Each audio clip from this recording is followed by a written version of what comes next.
It's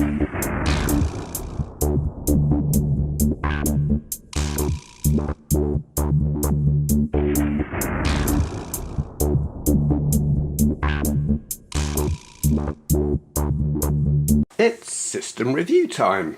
Good lord, my voice is shot. Sorry about that, I've got a bad throat. Anyway, by system I mean foldable quadcopter selfie drone thing.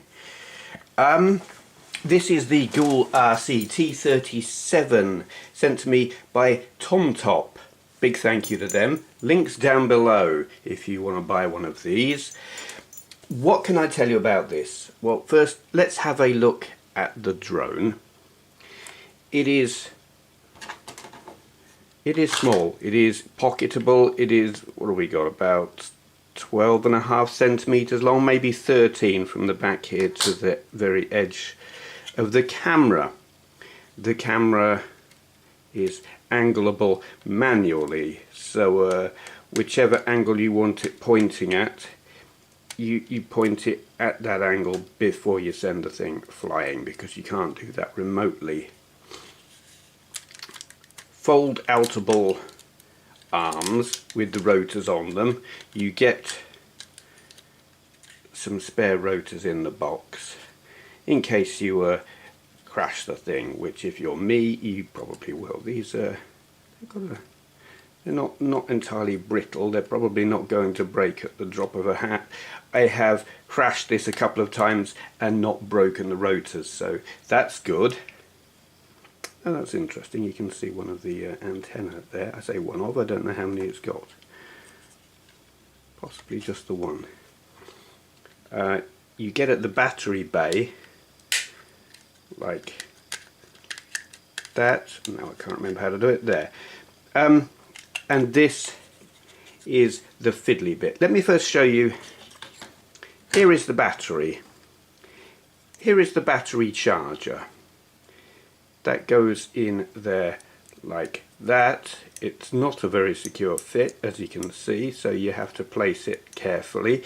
You could plug that into a USB port on your computer. You could do like I did and plug it into a phone charger.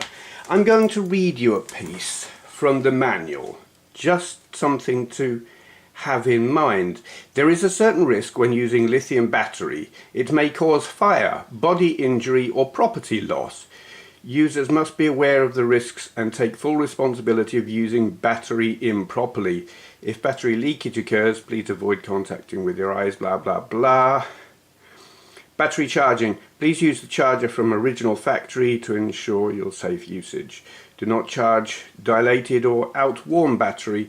Do not overcharge battery. Please unplug the charger once fully charged. Do not charge the battery next to inflammables such as carpet, timber, floor or wood furniture, or on the surface of electroconductive objects. Please always keep an eye on the battery when charging. Blah blah blah. Okay. All of that is sensible, responsible advice when dealing with any lithium-ion batteries. It's just seeing it, reading it, and it's saying danger of fire, and you hear about dodgy batteries and them exploding and stuff. I don't actually think there is any greater risk of this thing exploding than any other, let's say, low-cost battery. It was just curious to find that there. I think they're just being responsible. The charger is interesting in that when this is charging, this lights up the whole thing, which is cool, and it does. The light goes out when the battery is charged. It's not a case of it will keep on charging until you unplug it. Well, I assume it stops charging anyway, the light goes out. So that's good. I did remain in the room while charging it. I followed the advice of the manual. Yeah, it's something to be aware of. Now, it doesn't alarm me. I just found it interesting and worthy of comment. This I dislike. It's actually the only thing I dislike with the whole thing. Plugging this in and unplugging it. That there is your charging port. excuse my voice, it's probably only going to get worse. It is fiddly as hell to get this in there. You probably can't see because my hand is probably in the way. There, it's in. Now, how the wires, it's like they made room for the battery, they made room for the port, but they didn't leave room for the wires, and now I have to bend these down. And when I come to take the battery out, you have to pull the wires to get the plug out of the socket, so to speak, and that isn't... I'm not sure which way I've got to push this to close it now. That way. Okay, that is the only aspect of this that I don't like. I don't like the way the battery fits in and comes out. Right. In the original version of this video, at this point I ran into a problem. I pushed the power button and nothing happened. I concluded that the battery wasn't charged, so I took the battery out and plugged it into the charger, and the charger lit up for a few minutes and then went out, and I thought there's a problem here. I plugged it in again. Actually, I put it into the drone and tried it and nothing happened. I plugged it back in here thinking maybe it had made a poor connection with this and stopped charging. Plugged it in, videoed it, showing it light up for a few seconds and go out. I concluded this was broken. I was wrong. I hold my hand up, I was wrong. There is, however, a problem, and it is the thing that I initially did not like about this. The connection where the battery connects to the drone is poor. You think it's in and it's not. You hit a certain amount of resistance and you think, okay, that's in all the way, and you close it up and off you go, and it doesn't work. You have to hit that resistance and then push it even further, and it's not what you expect. You think it's in and it's not. Yeah, it is unimpressive to say the least. I didn't like that connection in the first place. I now really dislike that connection. I think it is very poor. However, when we push the button now, things happen. So, having said all of that, the controller, it runs an app on your mobile phone and controls via Wi-Fi. So to get the app, you have these here QR codes which you scan with a QR code scanner app on your phone, or you can just go to the Android Play Store or the Apple equivalent and search for GOOLRC T37 and you will get the app. Let's turn my phone on.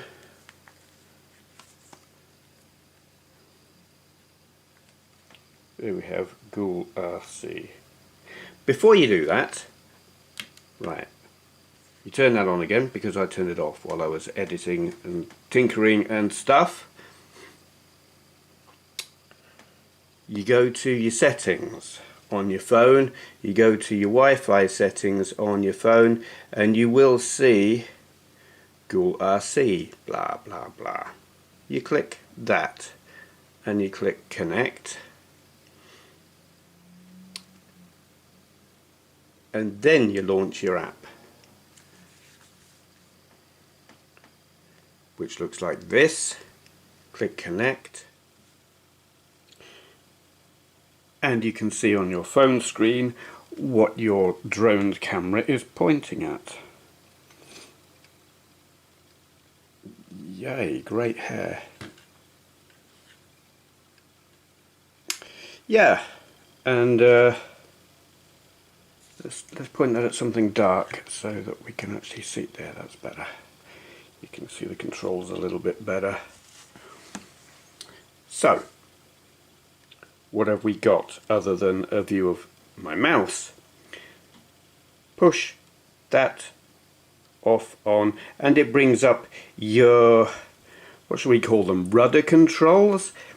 That is your up and down thrust. That rotates the drone around its axis. That makes the drone move forwards and back, and that makes the drone move from side to side.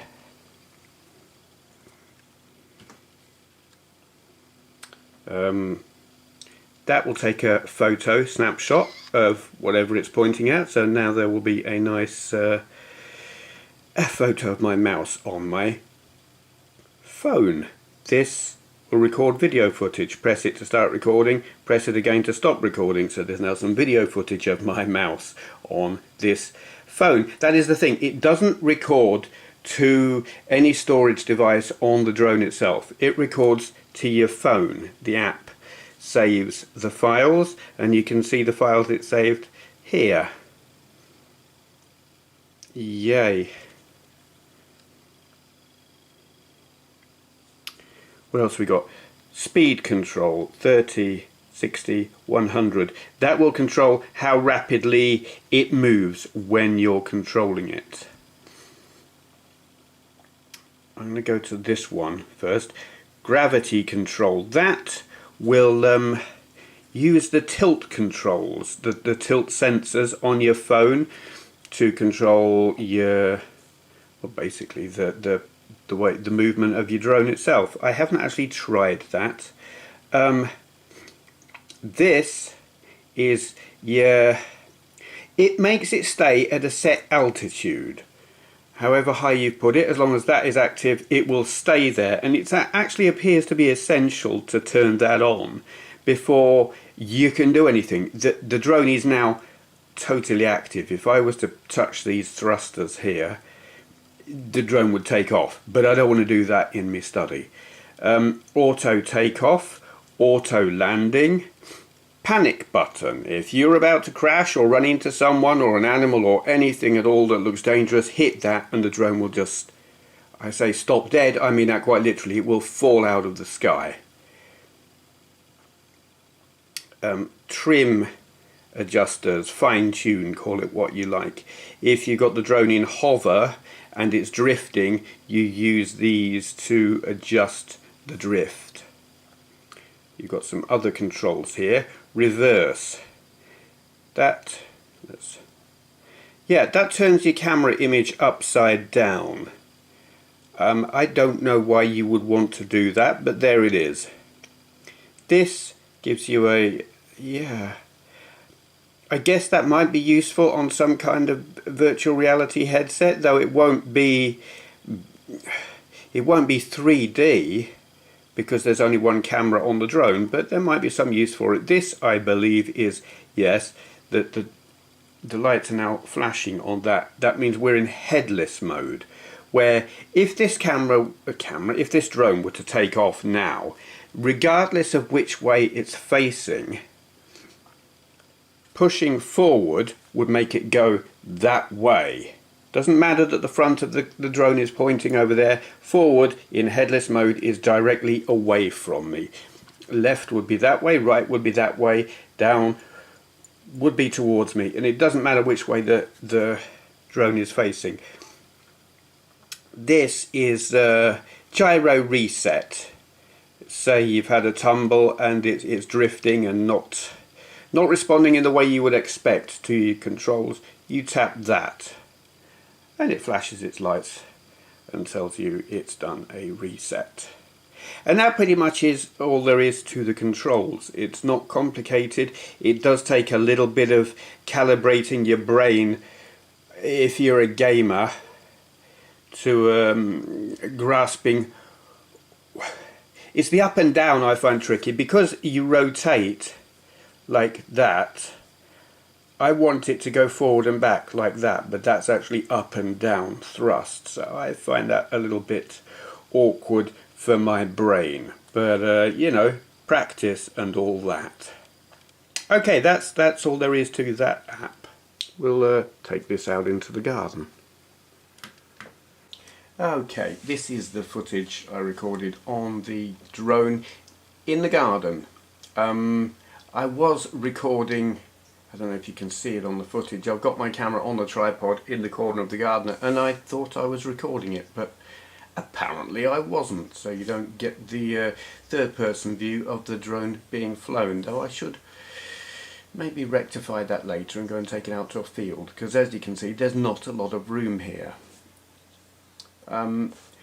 Second flight was more successful than my first flight. I had kind of got the hang of the controls in that I ignored anything but the backwards and forwards controls on the right hand, let's call it joystick, but you know, control thing, and just used the left control thing for forwards. I didn't need to use reverse at all because it was drifting. Even though I had pushed the reset button to recalibrate the gyros, it kept drifting backwards, and so I kept having to like nudge it forwards to make it go forwards. And I did try using the fine-tuning doofers, yeah, and they didn't seem to help. So it wasn't a big deal, and in a larger space that would be absolutely fine. In a confined space like this, I was running the risk of crashing actually into myself once. You probably won't notice it here. I did ultimately in the end crash into the wall. I'm not sure if the camera will show this, into the fence actually. The reason I managed to do this, around about this point, I managed to accidentally press the close app button on my phone, or at least the minimize button, yeah. Basically I shut the app, it stopped recording, and I crashed. Okay then, so the GOOLRC T37 selfie drone. What do I think of it now I've got it working? As I mentioned earlier, this is my second take of this video, because I ran into problems which really initially influenced my opinion, because I believe that the battery charger was not functioning. As I said, I was wrong about that. The fault was the battery lead not making a proper connection into its socket. That it's difficult for me to get an objective view now. Excuse me, I'm snuffling, I've got a cold. It works and I really enjoy using it. The video footage, the quality is not amazing, but I think it's adequate given the price. It's not for shooting big overhead scenes in movies and stuff. It's for taking selfies and messing around and playing with and shooting some video footage while you do it. It's a toy with a camera. It's a flying toy with a camera. And it does it very well. That's the thing. Ignoring the issue with the power, the battery lead thing, this I think is really, really cool. When it's working, it works really well. It does exactly what it says it should do, and I enjoy using it. I can't help but be influenced by my experience with the battery. That for me is a design flaw. I would very much like to see them fix that somehow. Make the battery bay larger, sort out the connection, not just between the drone and the battery, but between the battery charger and the battery, because, well, on the charger it can just plain fall out. I think you saw just how loosely it fits in there. It's strange, it's too loose in the charger, it's too tight in this, so you think it's in and it's not, and you can have experiences like I had, and think it's broken when actually it's not. I think it's perhaps one of those things, forewarned, someone could buy this, know about that and not have the problem that I had, and would have a really good time playing with this, because once it's going, it's great. It's not too difficult to control. It's maybe in a small garden like where I did my initial video, you're a little bit cramped for space. You don't want to take it up too high because the wind may carry it off over your fence, because you could lose control of it, especially if you do something dumb like I did and accidentally close your app. That is a problem when you're using your phone to control a drone rather than a dedicated controller. You close your app, you've lost control. It carried on flying and it was drifting, and it drifted into the fence. I had to go through the whole relaunch the app and then bring it down auto land thing. Meanwhile, it was sitting there buzzing on the floor with the rotors whacking against the fence.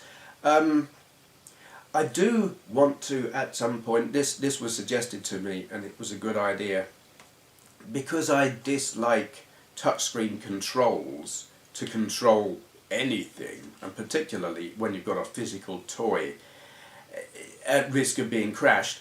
I want to try controlling this with the GPDXD, with the physical controls mapped to the on-screen controls. That might make things a lot more predictable. We will see.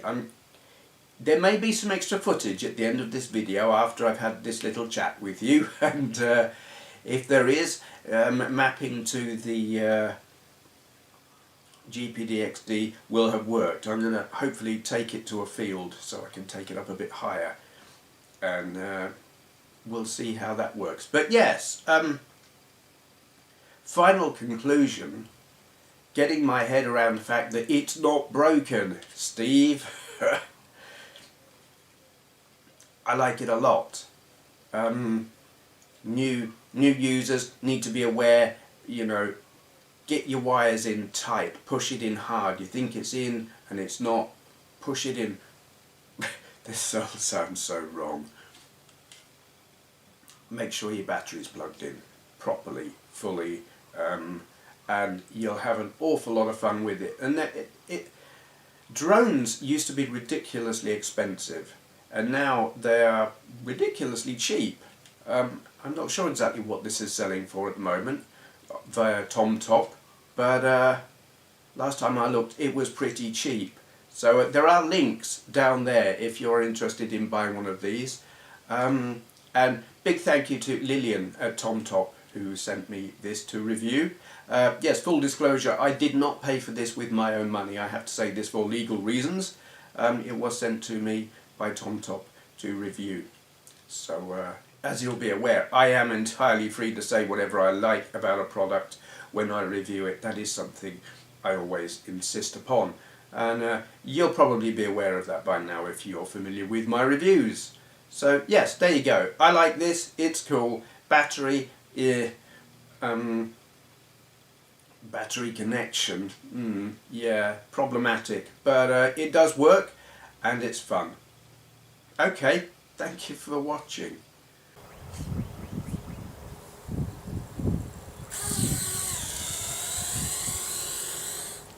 Okay, things that I forgot to mention. Charging time for the battery is about 2 hours, and that gives you 5 to 7 minutes of flying time, which sounds pretty awful, but that is actually normal for this size of battery and this size of drone. The dumb thing really among drone flying people is to have a stack of batteries and take them all with you, so when it runs out you just put another one in. I only have the one, so trips to fly this thing are quite short. Also, the video footage that is recorded on the phone or GPDXD or whatever you're recording, the app records it as an AVI file, which my computer doesn't actually recognize, so I had to convert it on the phone itself using an app called Media Converter, which was a free download on the Android Play Store. and that converted it. I convert it on the phone and then drag it across to my computer, and it fits. It works just fine.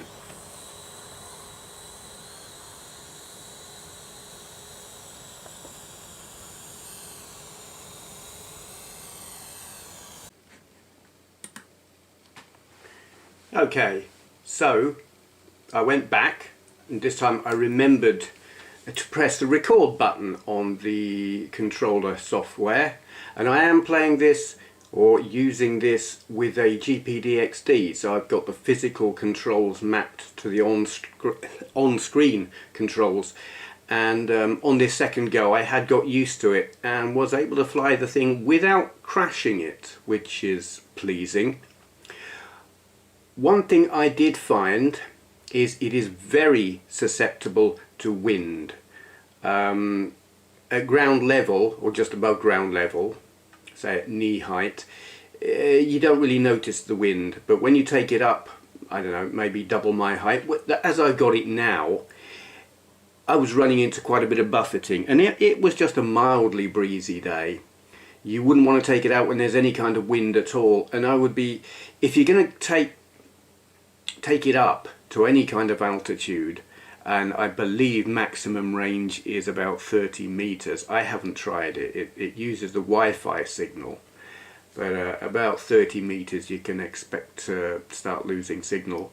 If you're going to take it to any kind of height, you want it at 100% power, controllability, whatever, responsiveness, because you're going to end up having to tilt it just to push against the wind. Otherwise you could end up losing it. On a day more breezy than this was, I would want to be somewhere more open than where I was here. I had, like, I don't know, perhaps 50 meters between gardens one side, railway the other, and going up to any kind of altitude at all, it would have been quite easy to lose the thing over one of the fences. So I didn't take it up too high. But with the physical controls, it is a lot easier. You don't have to keep looking at the screen. You can tell, you know, which, have you got your button pushed far enough, or your joystick or whatever. You don't have to look and see if your thumb's in the right place. So if you're thinking of getting one of these and you've got a GPDXD, I totally recommend using the XD to control it rather than a phone. It's just an awful lot easier. Other than that, there's not a lot else I can say, so I'm gonna maybe put a little bit of music on here and let you, well, enjoy my fumblings. That sounds wrong. Enjoy my incompetent piloting skills, let's call it that, yes.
Not without a knighthood. Not a chance. Anyway, Benway who? Oh, you lot. Hello? What? Oh, please subscribe. Thank you. Can I go now?